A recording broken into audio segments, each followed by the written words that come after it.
back to another episode of the Crazy Stupid Marketing Show, the show where we bust some of those marketing myths that are encouraging people to do crazy, stupid things and bring about some of the new perspectives that allow us to do smart, fundamental, authentic, awesome things that are scalable for our business. And today is panel day, everybody. So we are back with a lovely panel to talk about the power of values. So if you've watched the show before, you will know that we hint at values a lot of the times, especially in my conversations about marketing.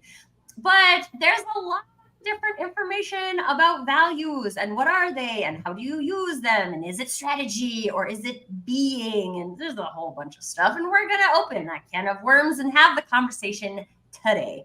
And panel conversations are innately about bringing diverse perspectives together into one place so we can ask each other questions and learn from each other and maybe, just maybe, leave with a new perspective than we walked in with. So I encourage you all, if you're watching us live, one, to let us know that you are here, because if you didn't know this, I don't know that you're live on LinkedIn. If you're watching live on LinkedIn, if you don't comment. So very minimally be like, hey, I'm here and I'm listening to this value conversation. But also, you in the audience listening today have a perspective on values. You've experienced them in your personal life. You've experienced them in your business life, whether you're in marketing, not in marketing. This is a conversation about the power of value. So we would love to hear your thoughts, your questions, your insights, your perspectives, all the good stuff related to our wonderful topic of the day today.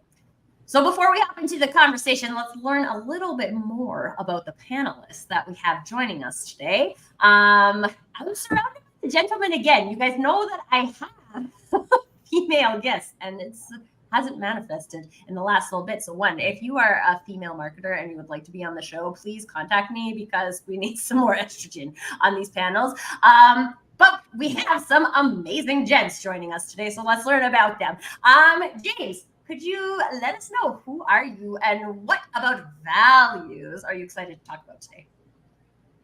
Well, for me, I'm a fractional marketer. I come split between sales and marketing in my career. I've worked in both the beverage beer industry all the way through to the food industry. And so my entire career has been within food and beverage.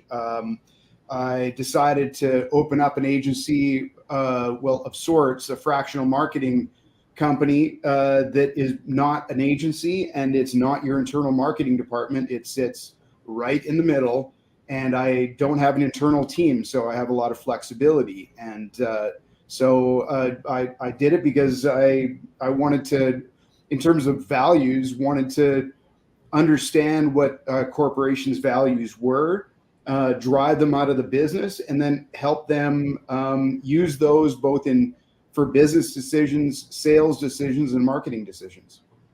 I love how you touch on the decisions components of values, because this is something I would love to cover in our conversation today. James, it's great to have you, my friend. Thank you so much for joining us today. Bill. Hi, Tracy. Thank you for having me on today. So my name is Bill Polifka. I'm the CEO of Cymonix. Cymonix is a data analytic platform. It really helps people with developing an enterprise AI strategy. And I have to tell you, I really value marketing, right? As a startup guy, if you cannot get your message out and it can't be received and understood from people, right, you just can't grow your business. And so, but for me, I mean, I'll take a step back. Values are very important to me. I'm ex-military. We talk about values all the time. And for me, values become a framework for decision-making processes. And so, how do you integrate your values to help you make decisions on how you want to be positioned in the market? How do you start to be received by people, right? How do you start to use this to attract the right type of talent to drive growth inside of your business? So, I mean, for me, values is an important part of conversation. I think values should be integrated fully into your marketing conversations. And, I'm excited today to be part of this panel. Oh, I'm so excited to have you, Bill. I know our first conversation felt very values driven, so I'm excited to see how you bring that to the conversation today. And last but not least, our return guest, Robert, storytelling expert. Robert, tell people a little bit more. Well, personally, I always believe it's last and least, but that's just my point of view. Well, So I just met these guys, and they're impressive. So I'm just put it out there. So Robert Matson, I run Intree Communications and Coaching, and that is all about storytelling, as Tracy already pointed out. And storytelling is not only about telling a story, but also the creation of a story. And the greatest storytellers I know are authentic. And to be authentic, you have to live your values. To live your values, you have to know your values. And when you get to larger organizations, you have to be able to activate your values. So if you want to be authentic from the inside to the out, you have to be able to define, measure, know when, and also have people know that it's important to live those values. And if they don't know what they are, and if they're not encouraged to live those values and to see what they are every day, well, then it's going to be kind of a hard wall that's going to stop those values before they create any value in the world. Oh, well, you said value a lot of times in that intro, which I love. And it's interesting. So James and Bill both touched on the decision-making component of this, but I love, Robert, how you brought this up one level about knowing your values, because I think this is a common misconception that we've published our values on our website and we know our values. Because I think a lot of values that are promoted from a marketing perspective are at very best aspirational values and at very worst a lie, because we're trying to convince people in the market that we are something that we're not, that we think they think we should be. Well, And Tracy, so, yeah, I would go ahead, argue Bill. with you then you really don't have values because for me personally, I've always taken values as something that you live when values are something you use when people aren't looking, is the way I've always kind of described it to my team. And I say to them, listen, it's about making that decision at the point of time, and what are you going to rely on to help you make that decision, especially when nobody's looking, right? And if you're doing that, then you have developed a value system.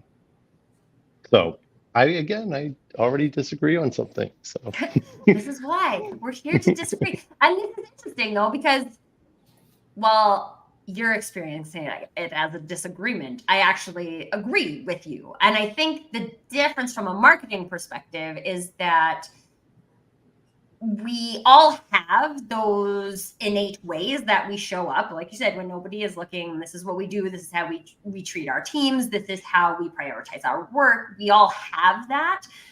The difference I see from a marketing perspective is that we try to tell the world, I think specifically from an HR perspective, that we are a company that cares about people. And maybe we even think we're a company that cares about people from the logic point of view, but then we also make these types of decisions about people working late on an ongoing basis, or people not. I read a thing on LinkedIn earlier about someone getting reprimanded because they took a mental health day as a sick day. So then when it's almost like we're pushed to reveal our true values, but we don't think our true values are the right values. So I would love to hear anybody else's perspective on that.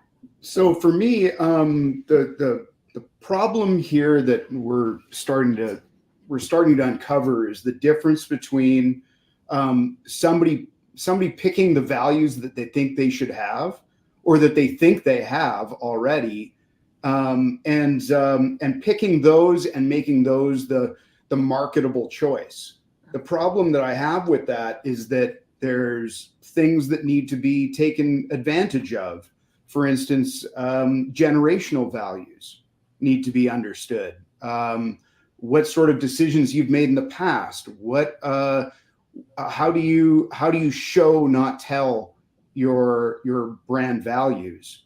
There's a bunch of marketing that needs to happen around there. And I think Bill touched on a really important part of that, which is where does it position? And as somebody who works with CEOs and their general direction is, how do I make myself more competitive? How do I make my product sell more?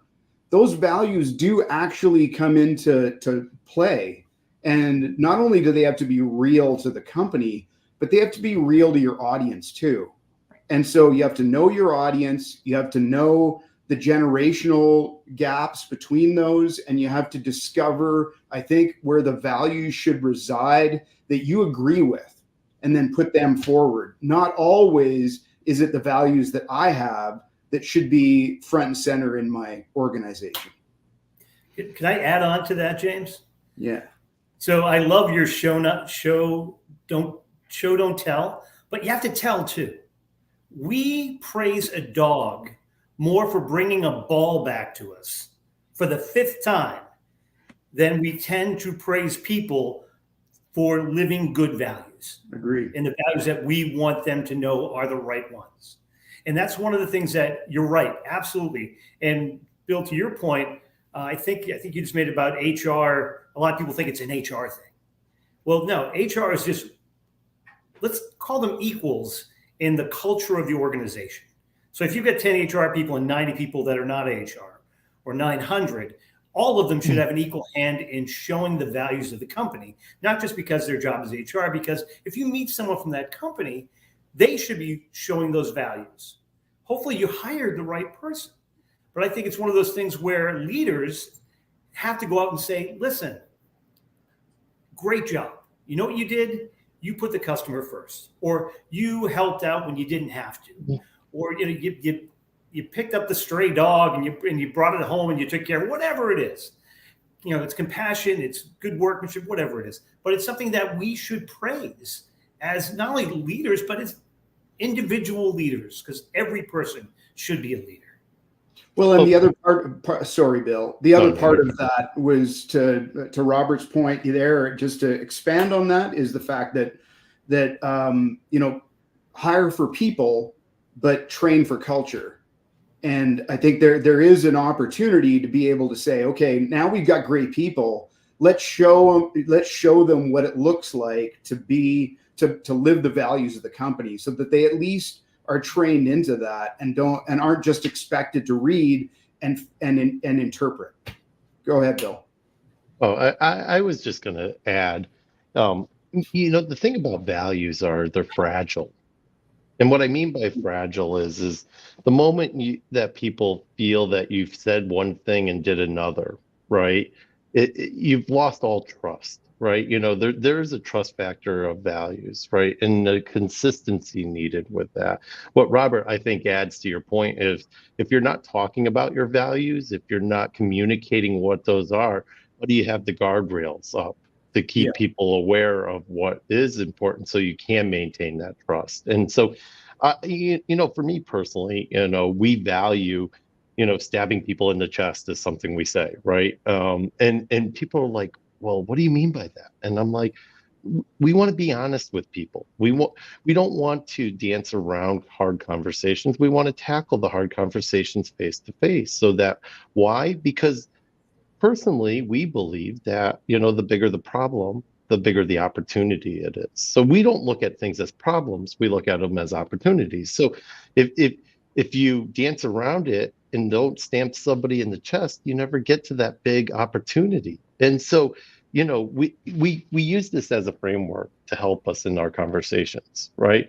We use it to help us take ownership of the conversations we're having, right? And for marketing, that's incredibly valuable, right? Is to have that authenticity, to drive that conversation of realness. And again, when you're tying your marketing to those values and actions, right, it becomes that authentic message that people can believe and rally around. So just some thoughts. Yeah, could I add something? And I love these conversations because you're bringing up these great points, and they're spurring thoughts in my mind as well.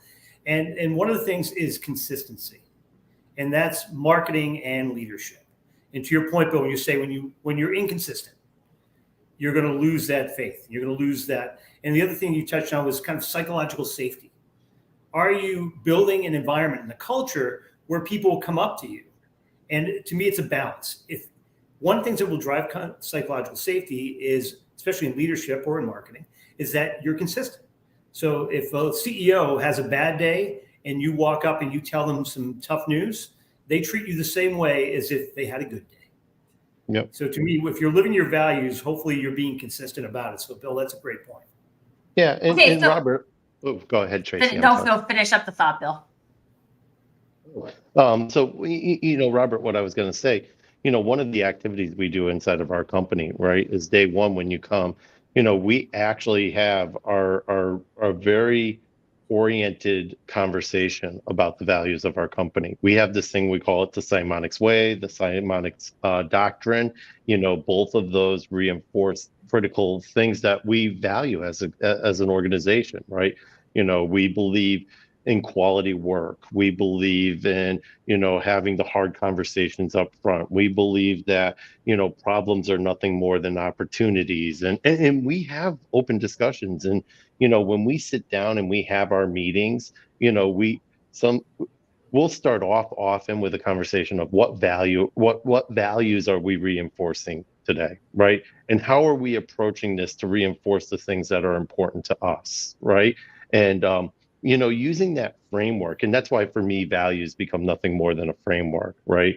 It allows us to have those conversations and keep that consistency across our marketing messaging and how we approach and how people are receiving it too. I totally agree. And one of the things I'm hearing all of you say is this it's coming up for me as alignment, right? We are showing, we are celebrating, we are doing these things to identify that we are in alignment with the values. Now, what about when we're not in alignment with the values? Because I think this is maybe the harder piece of this, to say I was thinking about this earlier in the conversation, and because I use cares about people, it's a very common value, at least that a published value from a marketing perspective. And there were things I was thinking about, all of these things happened. I didn't experience that as cares about people. What did I experience that as?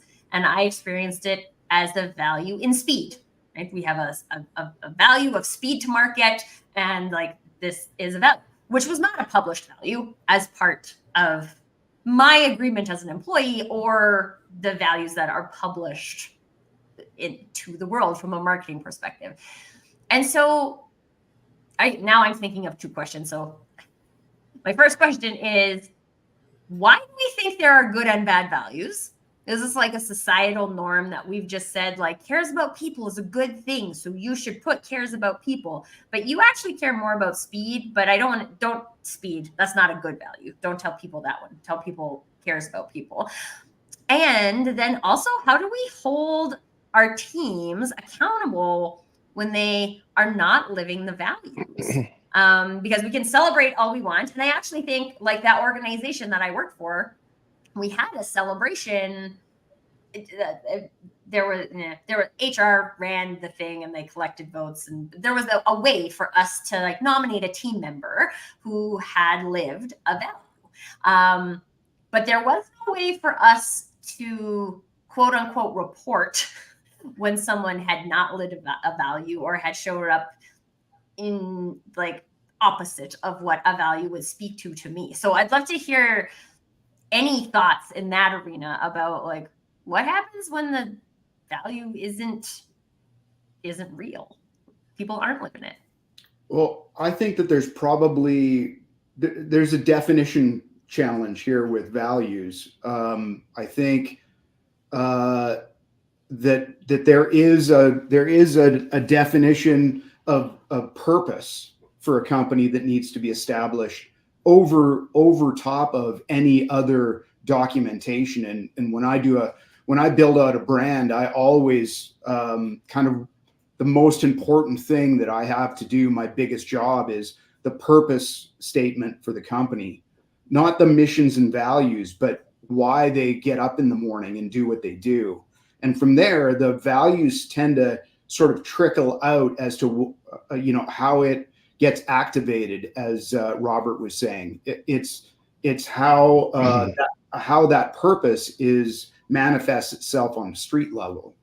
But it's also important that we don't establish that a value is something that's an expectation of, for instance, speed or accuracy or something like that. Now, those are things that you want to put out there as my company is. I'm a printing company. I'm fast. That's great, but that's not your value. You're describing the service. I was just going to touch on this a little bit. I mean, when you say something like we value speed, or speed is important to us, right? And I don't know if I would call that a value. I don't know if it has a deep enough connection to the human element, right? It's not. And what I mean by that, again, that these are more attributes, right? Of things that we do, right? But for me, values are much deeper, right? They're integrated to the human element, right? And again, like, I value education and knowledge. Well, if that's one thing as a CEO I want to promote across our company, then what am I doing to reinforce that, right? So, we develop policies around these things where, we encourage and pay for education, right? We now let's tie that to the marketing side. Well, when it comes to marketing, if we value education, I'm going to focus on my customer experience, right? And how we communicate things, right? And how we talk to people, in the tone, right, has to be reflective to something that is consumable, so the person can gain knowledge from what we're saying, right? So I can tie my values of we value education to what we're doing in marketing. And so again, when we're talking about speed and these things, I'm like, those are attributes, people. Yeah. Please, let's talk about our value. What that is going to, when you have a hard time understanding what we want to do in marketing, let's go back to our values to make sure that we're in alignment. And Tracy, I couldn't agree with you more, because values help us align to an overall goal. Gives us that framework, I call it, or that operating model that we're working in. And then it becomes clear what direction we should go, right? And I have thousands of these examples where we're bringing value back into our marketing, right? The way we communicate, the tone. We believe in openness. So are we reflecting that in our imagery that we're using? Is that, so for me, this is how values translate into marketing. Again, I'm going to build on both of those a little bit. I don't care for values, to be quite honest, until they become part of your mythology. So you've got your internal mythology. I'm going to bring it back to storytelling. Sorry, Tracy, you knew it was going to happen. So that's why you're here. Internal mythology, and you can see it. When someone new comes in and they say, well, how do you do that? And you say, go talk to Gail. She knows all the stories. She can tell you how we did it in the past. Or when you see the employees sharing the stories of how you did things. Because to me, a value is a point. It's how that value has been built into all the things you do. And Bill, you touched on this. You touch on it's the value in action, which I think is what I heard you kind of hinting at. And from internally, it's that internal mythology that is the truth of the value as it's in the life of your employees and your company. And then your brand promise, James, I'm a recovering marketing exec myself. So talking about the brand promise, and I was at an event and I asked someone in the HR technology space I spent most of my career in, I said, what do you do? And she spoke for 2 to 3 minutes, and it was lots of detail in a space I know. I had no idea what she did. And then I said, how do you change my life? And she told me a client story. And at the end of it, I said, your second answer was to my first question. So that is part of the brand promise story of how you change the lives of who you are. And the internal one is kind of your internal mythology. So I like to see those values in action as much as possible. Well, and Robert, I can give you examples where we are building mythology, right, in our company. So I mean, Simonics, even if you just take our name of it, originally we started out as a cybersecurity firm, right? And if you look at the word Monix actually means to stop bad people from doing bad things. And so cyber, Monix, Simonics, right? I value the military. I came out of the military. If you look at our logo, right? That is nothing more than military chevrons, but we turned it into a modern looking, server, right? It's the two chevrons of a sergeant's rank, So we build mythology into things to help reinforce things that are important to us, the things we value, right, as an action, but also, fundamentally, it's the things that we put energy and stress as importance too, as well, right? Because again, these things are very personal to me. My time in the military was extensive, and I built lasting relationships, and I'd like to share that with the world. So I found creative ways through mythology to do that, right? So. And so, Bill, I want to hear those stories. I want to hear the story about, it's 10:30 at night. You're at the office trying to figure out, looking at these chevrons that you've cut out in paper and put on your desk until that moment hits you where you're like, that's it. I want to hear, to me, that is the magic that you would bring to your experience. I mean, Robert, it was really as simple as just drawing two little windows on a chevron and saying, hey, that kind of looks like a server. I mean, I'm sorry to disappoint. Oh, man, there's more drama there for you. There's more drama. No. But what happens when we rebrand it? I think maybe that's an important conversation, right? Because Simonics is not a cybersecurity company anymore. What happened was we discovered that, through using graph technology, we were actually using this new technology to help kind of look at attack path analysis. We were doing things, working with fast moving data, and all these things have challenges. And without getting too crazy about the tech, because today's a marketing show, we realized that there was a lot of power to this technology. But the more we worked with this technology, the more we realized it wasn't just a cyber tool we were building, right? This tool could be used for so much. And then at some point, as we went to go launch this new product, we had to go internally and say, okay, well, we're not a cyber company anymore. What does this mean, right? And, I sat down with our marketing person and I had real conversations to him. I mean, we have our brand guidelines, our colors, our look and feels. Originally, our colors were black.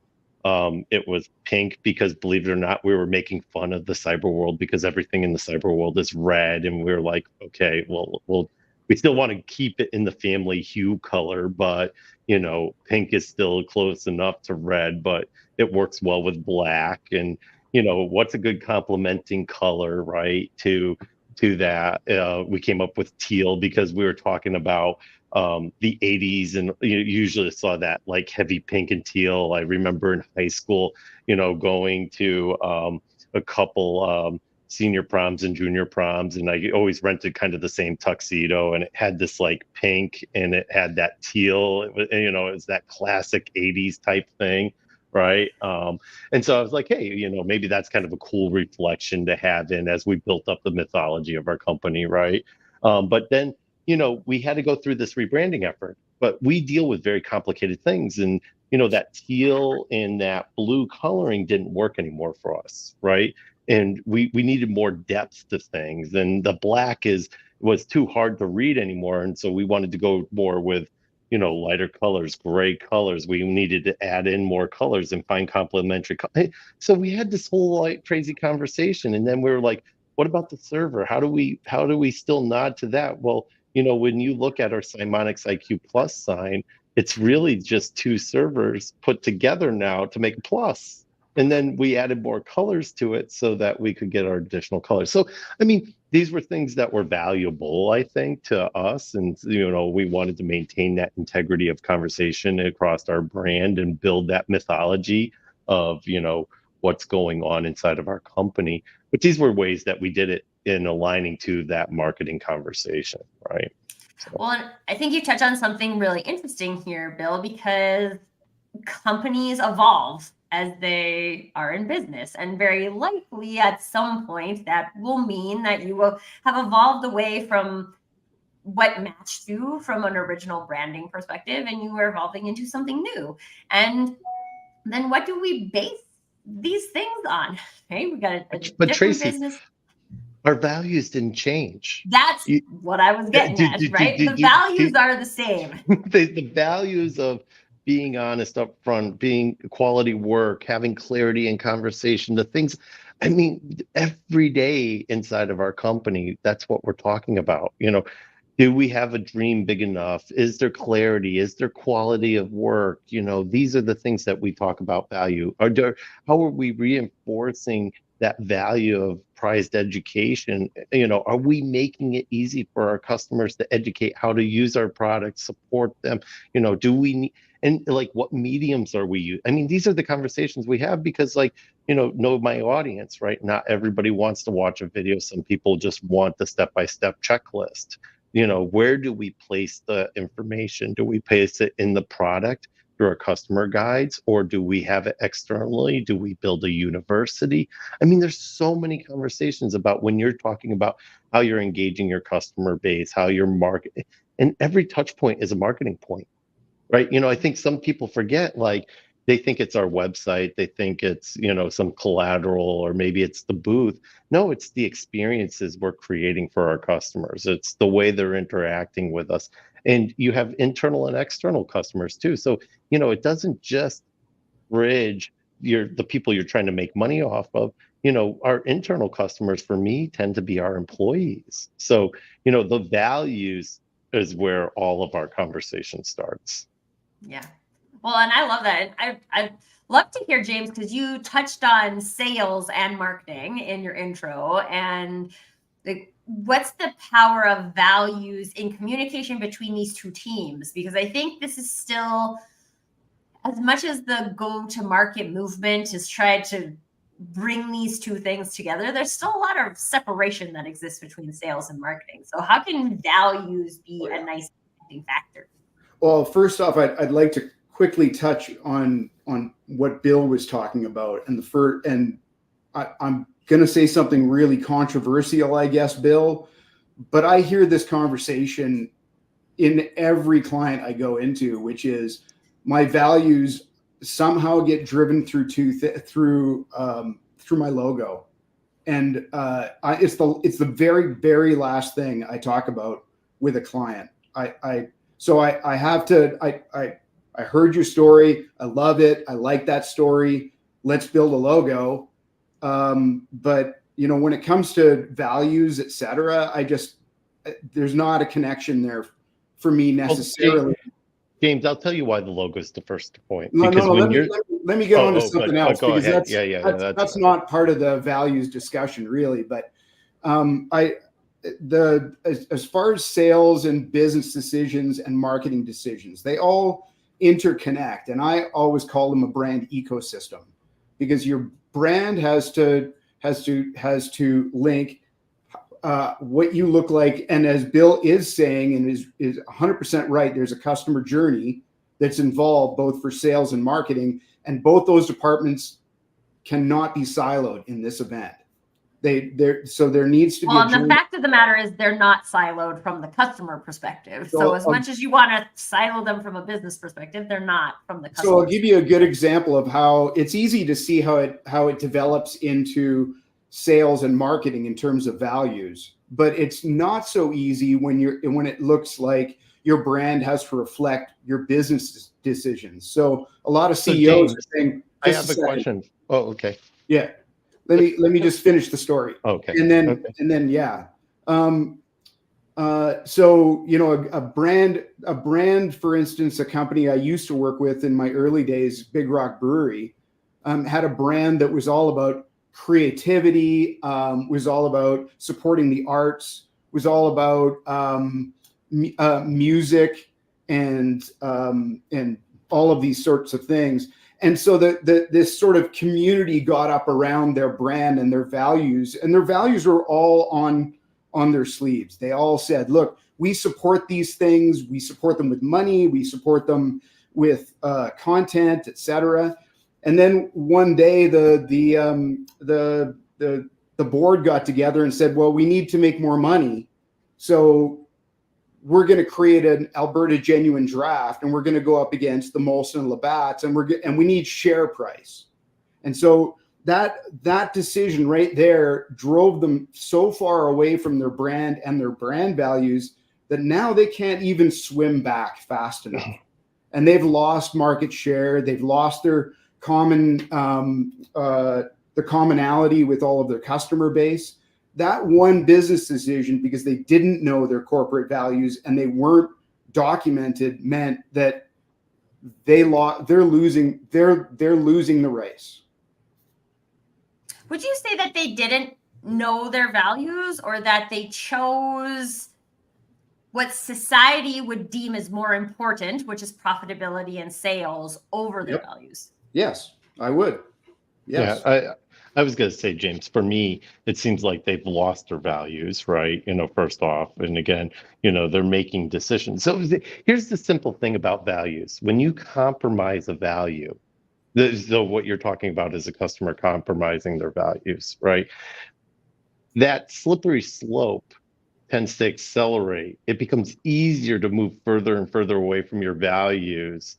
At first they start off with a little compromise, but then they're a little more and a little more and a little more and a little more and a little more. And before you know it, you're so far away from your values, you don't know what their values are anymore, right? So in the case of what you're talking about with this customer, to me, it feels like they've lost sight of their values, not that they chose a new value. Or maybe would you say, Bill, that because I think it is common for people to prioritize profitability, revenue over values when you get to a certain size, or if you're looking at something like James described, like we are losing in the market from a revenue perspective. We have been basing our decisions on our values, but that's not allowing us to create the revenue that we want. So we're going to hit that slippery slope, and then, as James, you described, there's no recovery from that.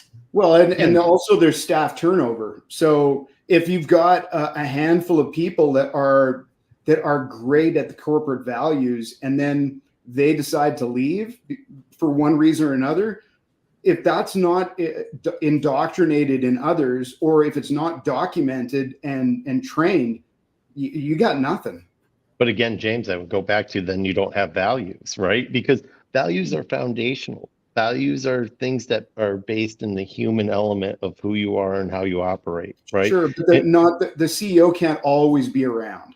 So you got to find a way of dissipating. Let's talk about this, because if values are the human element, as you said, Bill, I like the perspective of that values are the human element.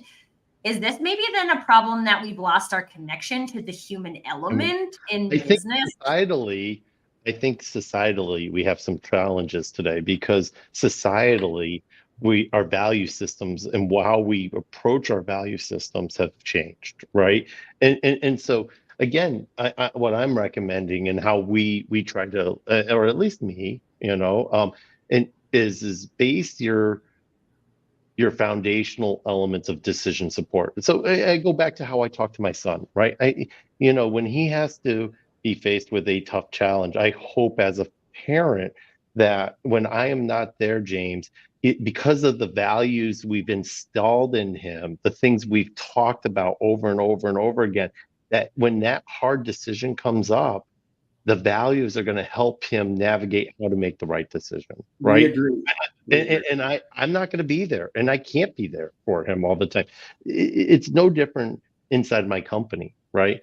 So when I look at my values and or our values and how we try to, promote them across, we make sure that they're through everything, right? And again, I'll take the example of not just the logo. The logo is something you get excited about as a founder, because it's the first thing that says I'm a real company. When you're ideating in your basement by yourself when nobody wants to talk to you, right? So that's the logo thing. But values are more than that, right? I mean, values get to that decision making, and it's like I said in that example of, if we value, education, what processes are you changing for that customer experience? how are you affecting your brand guidelines? So, my question to you is where do you promote your values? For us internally, it is first you get our company, doctrine.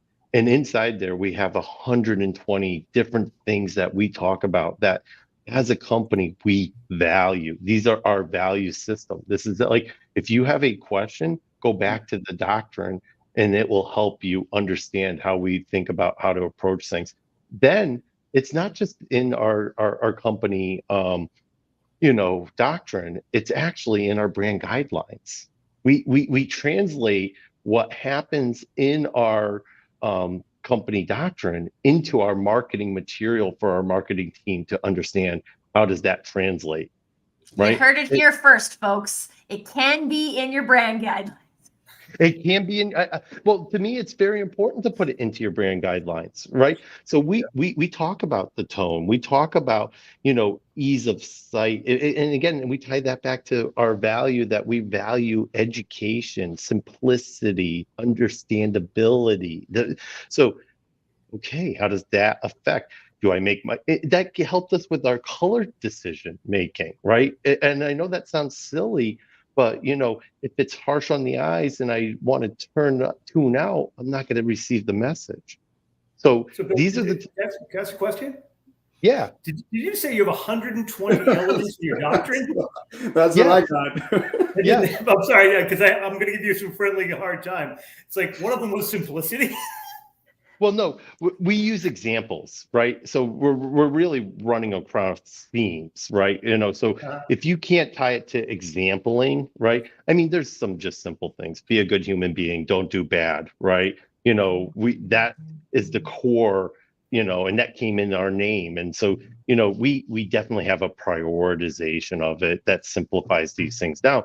But, we use repetitiveness because we know that if you want somebody to commit to it, they got to hear it multiple times, multiple ways. They got to see multiple examples of it. So by using volume, we're reinforcing those core principles. So this makes me think of storytelling, Robert, because I think when we're talking about themes and sharing themes, and we already talked about consistency, that there's a big piece of storytelling in this. And so I want to I've also been in a scenario where we have defined company values. Everyone is expected to memorize the values. So everybody could tell you what the values are. But if you ask the people what those values mean, they would not be able to do that. And I would guess that there is some potential power in storytelling here that would, one, allow an internal team to get aligned on what it feels like to live a value or to experience a value that then could be extrapolated to some external communications. So I have to answer the story, Tracy. So a number of years ago, I was asked to, my CMO called me in, said, we have our 10th anniversary. We'd like you to write a parody of a Billy Joel song for our founder about the company. And I said, I cannot do that. For one, I'm a guitar player. I cannot play piano. But I said, I can't. They said, don't worry. You're going to sing it in a tuxedo in front of a big band at the party. And I said, I cannot write a song about the company, but I can write a song about the founder. Because Tim Clifford, who was the founder of Workscape, is one of the great people I've known in my life. I'd walk through fire for Tim. So I could write a song about what Tim went through to start this company in the way that he still ran it 10 years later. And Bill, that's why when I was asking you about, the moment late at night when you're figuring things out, that is the type of thing that to me carries the emotional impact. And when I was fortunate enough to sing that song in front of it, Tim took the lyric and framed it and put it in his office. Oh. So I knew it carried through. So yes, I firmly believe that the documentation, Bill, is great because you need to understand it. But to me, when it becomes live in the stories of people implementing those great ideas that you put down, that's what carries your mythology through your organization and your culture. And also, James' point, the CEO or the COO is not always there. That's true. but the CEO, whoever's at the top, has a big megaphone, but everyone has a voice. Well, So it's one of those Robert, things that those stories propagate. I think it's a beautiful thing to enable that culture. Robert, how do you create movements? I think is kind of what we're trying to talk about, right? And movements are only created. I don't know if there's this great video I like to show the team a lot, and usually more when they're first joining, right? I can be the crazy person doing the dance all by myself, and I look like a whack job, right? But and I could keep out there dancing and dancing and dancing, and I'm waiting for somebody to join in. But if Tracy, join in. All right, look at what happens. Hey, we got 2 people doing it now, right? Now, James, you join in, right? Come on, James.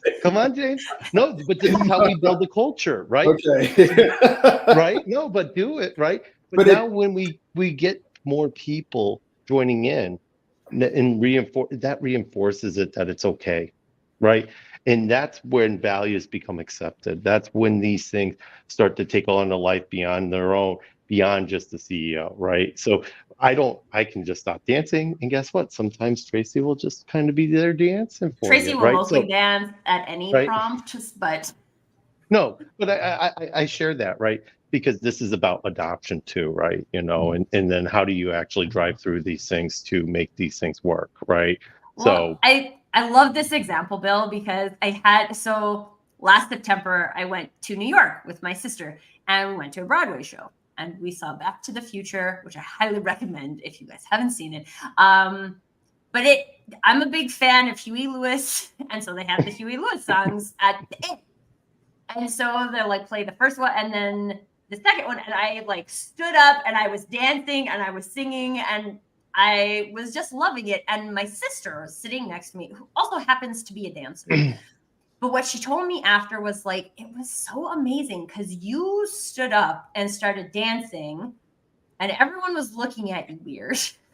But I just kept doing it because I wanted to. And that was how I was expressing my joy. And then all of a sudden, a bunch of other people did it too, which to me speaks to a shared underlying value. But unless someone stands up and says, I'm going to show you this value first, we don't have that opportunity to create alignment. And this is a place where I see that marketing does have an opportunity to show up first, whether that's internally or externally, and be like, we live it this way, folks. And Robert, I believe think in you this? asked a very, very specific question, like or Tracy, I think, was asking what happens when somebody doesn't live the values, right? Well, guess what happens when you guys stop dancing? The values die, right? And so what happens is if you really are a value-oriented organization, if those people are not aligning to the values, that's actually where you have to separate, right? Because you need to keep that dancing movement moving forward, in my opinion, right? And so, that's as cultural fit. Do you believe in our values? If you don't believe, it's okay not to believe in my values. That's okay. You don't have to. That's the beauty of free will. But for maintaining that organizational movement, you have to have that dance go on inside of the company. So, and those are just some of my thoughts. Again, this is just one person talking on this wonderful, panel of people. I think this is a good place to wrap up the conversation here is when there's the person who's not following the values, because I don't think it's enjoyable for either of the parties, right? It's not great to be the one that's and you're sitting in front of all this stuff and it looks like everybody's bonding and having a great time and you're I don't believe in any of this. But let's just finish off this conversation today, which I think we could have for a very long time, on what that looks like from a marketing perspective, because a lot of times, maybe not specifically from a values perspective, because I do think from a marketing efforts version, we're mostly just publishing our values on our website and then being we're done with that. But I think when we get into this headspace of attracting clients and growing our audience, that we forget that there are people who will dance with us and there are people who will never dance with us. And if we're trying to attract the people who will dance with us, then it doesn't matter how many grumpy people we have in the quote unquote audience, it's just a fake. And we talked about measuring at the end of the day. So I just love to get like final thoughts on a measuring your values from a marketing perspective. And have we been tricked in that this is a volume thing, or how do we actually tell that our marketing audience are sharing our values? Final thoughts from anyone who wants to go first. Well, for me, Robert's comment about measuring is dead on. But you got to be careful with how you do that a little bit. I'm good with measurement of these things, but sometimes it's not as cut and dry as having a goal of supporting a said community overseas or whatever as part of your organization's command of your values. Although it's nice, it looks good, and it shows doesn't tell, which is awesome. But there are other ways in which I think we as marketers, we tend to look at how we get our brand values out there. And one of them that I'm starting to really like quite a bit, and it's a growing trend in food and beverage that just came out of a conference in California this week, is the trend towards a brand-to-brand connection, or a brand partnership, or a spokesperson that is truly authentic to the values of your organization. Let them carry the word for you. Don't always make it come from a CEO. Don't always make it come from the staff. Make it come from somebody outside of the company that completely proves the point. And I think that, it's about authenticity. It's about connecting with your customer. And the one thing that hasn't come out of this discussion yet is how your company is supposed to reflect the value of your customer. And I think it's great that it reflects the value of your CEO, but you can't leave the customer on the other side of that. If they don't want to dance and they don't understand why you are, then that might be a little damaging to your brand. So I would listen a lot more. Not that having everybody in the organization dancing to the same tune, love that, but not doing it inside of a silo where you don't understand your customer base and what their values are, I think can be damaging to a brand. So those are the two things that I want to bring across before we end the discussion. Yeah, and I think those are important pieces, James, because one of the things that I quite often talk about is how the company and the audience a we. Like, this is about us dancing. This isn't about us, the company, dancing over here and you guys being like, what the hell are you guys doing, the weirdos? Like, again, the word I come back to is alignment. And so I have to show you enough for you to know that you're aligned with me. And I have to assume that there are going to be people who aren't aligned with me. But this isn't about me just doing me. This is about creating an us. And well, Tracy, it has joined values, I would say. Tracy, it's really about community, right? Values stretch communities, and that's not just inside your company, it's external as well too. So, I'll give you my final thought on this. It was really just, for me, it's how many people are dancing with you in the community, right? And, it's not just, like I said, but to start that movement, if you can't do it internally, how are you going to do it externally, right? Because you can't keep that authenticity across the messaging as you're going externally. So, yeah. And like I said, I've really enjoyed being on this panel today. I really value, James, your thoughts, and Robert, your thoughts. I mean, you both all bring valuable points to this important conversation. Thanks, Bill. And how about you, Robert? Some wrap-up thoughts. I'm going to get down to the geeky marketing point, because at the end of a marketing year, you might sit down and take a look and say, what programs were effective? Mm-hmm. And why don't we add a new layer to that? Why don't we add, let's take a look at our values and let's see if we fudged. Let's see if honesty is one of our values, but we had to get 6 months ahead of this product release because our competitors were bringing something to market, so we fudged. And let's take an honest look at ourselves and say, where did we not live up to our values when we did our marketing? Mm-hmm. And then grade ourselves and see if we can get better. Greenwash. Robert, I love that because, we're all people, right? And, our values are tested every day, right? And it does, just because you slip a little bit and become a little out of aligned, as Tracy likes to say, doesn't mean you can't walk them back, right? And sometimes we need good people in our lives to remind us of our values so we can walk these things back. So that's why I like the end with community. Yeah, important to know that though, right? We're talking about measurement, and if we haven't been honest enough with ourselves to be like, hey, we got published our values on this one. We're all like, we all know that, we have clarity on it, we understand what it looks like to do that. We don't want to risk this like slippery slope that could take us completely in the wrong direction. Okay, you're right. None of us are perfect. No human is perfect. No brand is perfect. There's no 100%. We're probably not going to give ourselves 100%, Robert, is all I would say. But we can come up and we can have a conversation.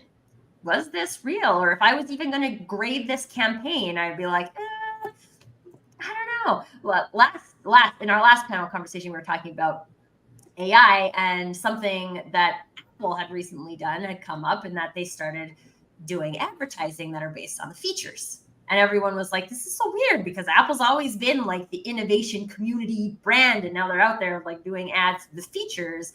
What's up with that? And it's not recoverable, right? Maybe they're testing something new. They've got all the money to do that, right? And it's fine, but it's also important, like you mentioned, James, to understand like what were people coming to this brand for?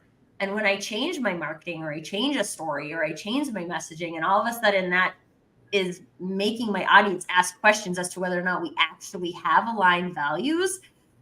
Okay, let's grade ourselves. Let's be honest.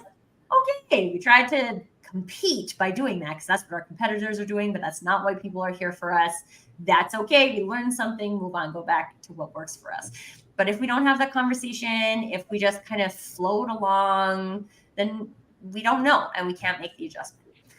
Oh, I feel like I could have this conversation with you guys for a very long time, but we are almost at an hour. So we're going to wrap it up for today. Thank you so much, James, Bill, and Robert, for sharing so many great, wonderful insights. I know you guys are watching. I know you are, because you told me. I had a person tell me yesterday in person, I always watch your show. I'm like, why aren't you in the comments? I never know that. So I know you're there, but we didn't see you in the comments today. But if the power of values is important for you, this isn't the type of conversation where you come and you listen for an hour and you're like, great, I have all of the answers. Let's go to town and fix all the things.